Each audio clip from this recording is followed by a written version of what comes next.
hay que entender que los resultados que vamos a ver son justamente cómo sería el comportamiento en elecciones a una semana de las mismas. Es decir, no estamos proyectando lo que puede suceder el 27, sino cómo se comportaría el electorado si hubiesen sido el domingo pasado, ¿no?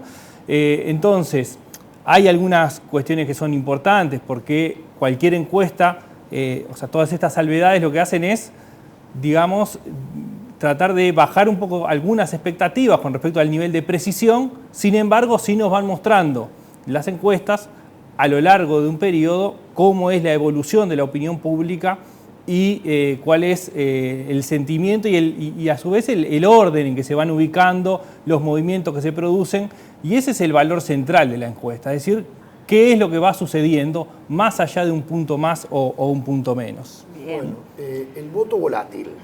Bien, el primer punto, justamente hablando del voto volátil, es justamente cuál es el nivel de decisión del voto que tienen las personas. Entonces, el primer gráfico que vamos a presentar no es el de intención de voto, sino el de la fortaleza del voto. Para hacernos desear un poquito, ¿no? Sí, bueno, pero claro, para ir de a poco entrando, ¿no?, en el tema. Está muy bien. Es decir, nosotros del lado izquierdo tenemos un gráfico que muestra que el 89% de quienes encuestamos tienen un voto muy fuerte. ¿Qué significa esto? Que a lo largo de toda la encuesta, cuando nosotros le hacemos todas las preguntas, eligen siempre la misma opción. Bien, siempre eligen al mismo partido o al mismo candidato y nunca dudan ni cambian. Tenemos una segunda categoría que es bastante fuerte, que es cuando las personas no cambian de partido nunca, tienden a no opinar en algún caso específico. El algo fuerte es cuando ya en la mayoría de las preguntas que hacemos siempre van a un lugar, pero en algún caso particular dudan. Y después tenemos ya los votos más débiles, que es cuando en realidad a lo largo del cuestionario que hacemos, en las distintas opciones, en las distintas preguntas que vamos eligiendo, pueden cambiar en función de cuál sea la oferta que existe. Es ese 1% que estamos viendo en rojo. Uno es el muy débil y hay otro, que el algo débil, que es el 5%. Es decir, ahí tenemos un 6% que lo podemos ver del gráfico derecho, que es el que llamamos voto débil. Claro. Tenemos entonces dos grandes números que nos podemos acercar al voto volátil. El primero es el 6% que llamamos voto débil, que son personas que efectivamente tienen dudas en distintos escenarios. Y además, del lado izquierdo, lo que tenemos es lo que llamamos el área de disputa, que es el 10%, que es un porcentaje que en principio tiene una inclinación clara hacia un lugar, ¿no? El 4% que se suma al 6% del voto débil, tiene cierta dirección, pero en alguna ocasión no está del todo firme. Este voto débil y esa área de disputa que nosotros llamamos entre el 6 y el 10%, bueno, eso es todo una población que en esta semana va a terminar de decidir su voto, ¿no? ¿Y sabemos quiénes son, Eduardo? En general tienden a ser personas que tienen menor interés en la política, que tienden a haber cambiado el voto de una elección a otra, es decir, ya tienen historial de haber cambiado el voto. Hay otro sector que obviamente no cambió el voto más de una vez porque votó por primera vez en las anteriores o vota por primera vez ahora, o a lo sumo hace 2 elecciones que vota, que son los más jóvenes. Y claramente hay un tema ahí de clase social, de nivel educativo e incluso de interés en la política, que están todos muy relacionados. Son personas entonces que tienen un bajo interés en la política y que por ese bajo interés tampoco tienen una construcción de pertenencias partidarias claras. Bueno, Vamos a ver el gráfico entonces de estimación de voto actual, que muestra al Frente Amplio en el 40%, el Partido Nacional 28%, Partido Colorado 13%, el Partido Cabildo Abierto 11%, luego tenemos el Partido de la Gente con 1%, el Partido Independiente 2%, la Unidad Popular con 1%, el PERI 2% y el Partido Verde Animalista 1, con un 2% de votos en blanco anulados más otros partidos. Lo que nosotros tenemos es algunos partidos que claramente tienen un perfil para entrar al Senado, que son los 4 primeros. Otro conjunto que además de entrar al Senado entrarían en el Parlamento sin mayores dudas, como el caso del Partido Independiente o el PERI, y otros partidos, la Unidad Popular para mantener la banca, el Partido Verde Animalista y el Partido de la Gente, con posibilidades de ingreso a diputados, pero que los datos no nos permiten totalmente afirmar esa entrada, ¿no? Después lo que es interesante mostrar gráficamente, nosotros lo veníamos mostrando no televisivamente, pero creo que en esta instancia vale la pena, es mostrar el gráfico donde se dibuja claramente cómo es el margen de error, ¿no? Es decir, el siguiente gráfico lo que muestra es cómo es el número grande, digamos, el número marcado más grande es el número central, el que nosotros estimamos que veíamos en el gráfico anterior. Cada uno de los números más pequeñitos que aparecen son los límites de ese margen de error. Hay una banda de flotación, tiene un piso y un techo. Exactamente. ¿Y qué es lo que sucede? Que bueno, si nosotros nos paramos hoy con que el Frente Amplio tiene un 40%, bueno, significa que en realidad puede estar perfectamente entre el 37 y el 43 sin que haya movimientos de opinión pública como hablamos al principio, sino que simplemente se trate de un desvío estadístico. Hay otros partidos que no se mueven el 3%, porque el margen de error no es el mismo para todos los porcentajes. Como el Partido Colorado, por El Partido ejemplo. Colorado se mueve 2. Claro. ¿no? El Partido Cabildo Abierto se mueve 2 puntos también. Y después el PERI, el Partido Independiente o el voto en blanco anulado de otros partidos, la suma esa, se mueve 1 punto. Eso justamente por lo que es aplicar el margen de error a ese número, ¿no? Pero entonces hay algunas cosas de este gráfico que son relevantes. El primero es justamente lo que hablamos. El Frente Amplio puede estar entre 40, que es el número que hablamos, con 3 puntos hacia abajo, 3 puntos hacia arriba. Después vamos a ver la tendencia de lo que ha sido el crecimiento.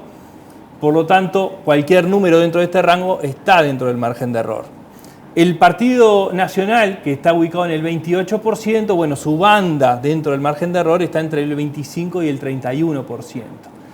Y lo interesante en estos otros dos es que la banda del margen de error del Partido Colorado, que es el 13% y puede ir del 11 al 15%, y Cabildo Abierto, que está en el 11% y puede ir del 9 al 13%, Sí. son lugares que se solapan. Es decir, el margen de error de Cabildo Abierto hacia arriba Sí. está por encima del margen de error del Partido Colorado hacia abajo. ¿Qué significa esto? Esto es lo que habitualmente se llama empate técnico. El empate técnico es cuando los márgenes de error se solapan. Si nosotros, en realidad, lo que siempre estimamos es que la mejor medida es la que estamos presentando. Es decir, lo que podemos tener es alguna variación que lo lleve a un extremo o al otro. Es decir, nosotros en realidad en la estimación tenemos que el Partido Colorado está encima. No quiere decir que podamos afirmar rotundamente que no hay posibilidad, como sí pasa, por ejemplo, entre el Frente Amplio y el Partido Nacional o entre el Partido Nacional y el Partido Colorado. Ahí claramente las distancias están totalmente fuera del margen de error. ¿De qué puede depender que fluctúen de uno a otro? Bueno, ahí hay un movimiento muy importante que quizás viendo el siguiente gráfico podemos profundizarlo un poco más, que es la evolución que ha habido en este tiempo, que lo que pusimos fueron los 4 partidos principales para que sea gráficamente entendible.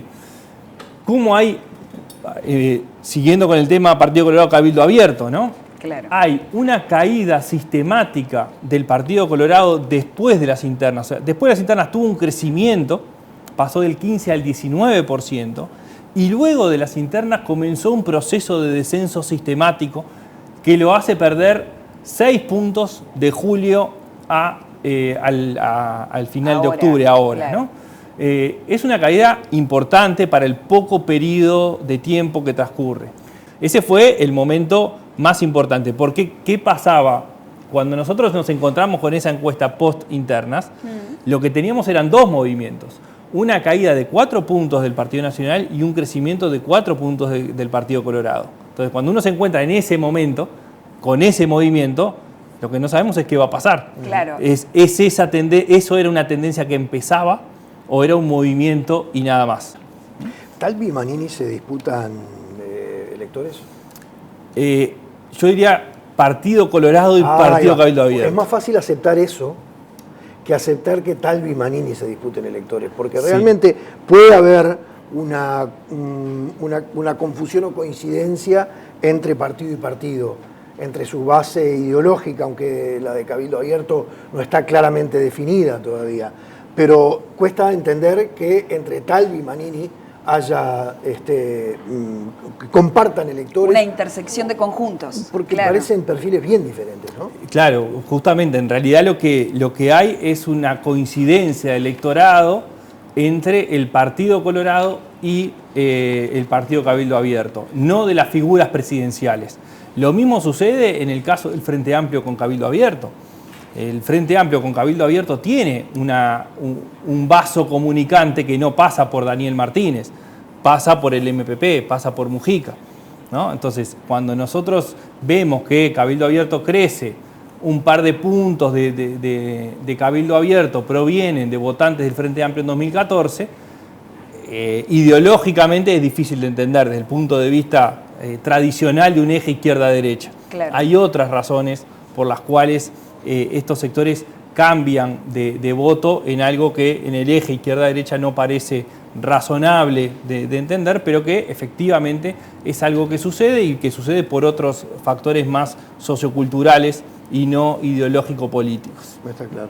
Vemos la última, ¿te parece? Bien. La comparación con el momento hace 5 años. Exactamente. En realidad comparamos con las elecciones de octubre del 2014. Y acá una aclaración que hablamos fuera de micrófono, sí, que me parece importante, que es no comparamos con una encuesta anterior, con la encuesta de hace 5 años, sino con las elecciones. ¿Por qué? Porque la metodología no es exactamente la misma la que estamos utilizando ahora que la que utilizamos hace 5 años. Está bien, sería honesto. ¿No? Claro, entonces, está bien. En aquel momento teníamos un conjunto de indecisos, hicimos una proyección en esta última encuesta hace 5 años, que esa proyección además tenía rangos y no era un número fijo, por lo tanto la comparación es bastante difícil de hacer encuesta con encuesta.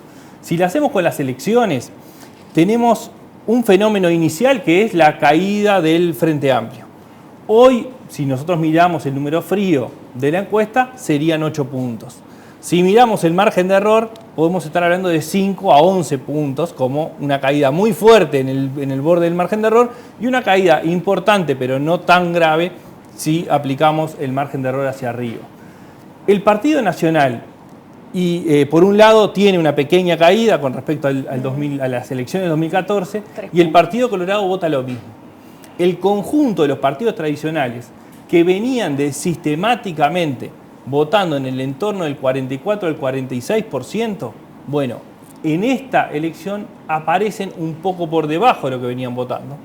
Y lo que crece es lo que el otro conjunto, que para verlo gráficamente lo agrupamos todo, que es el blanco anulado, pero fundamentalmente es los otros partidos. Y dentro de los otros partidos la explicación pasa por Cabildo Abierto, es decir, más de la mitad de ese 20%, el 11% de ese 20%, es Cabildo Abierto. Entonces, lo que estamos viendo es un cambio en el sistema de partidos que es importante, porque de un esquema que claramente era por lo menos bibloquista, es decir, con 2 grandes bloques, con 3 partidos, bueno, ahora lo que tenemos es 2 bloques, pero con 4 partidos. Claramente. Y que eso queda como un cambio importante del sistema. Vamos a ver el domingo cómo se termina dilucidando la distribución de votos entre los partidos, pero en principio, tal como viene diseñándose y comportándose en las encuestas, es lo esperable, ¿no?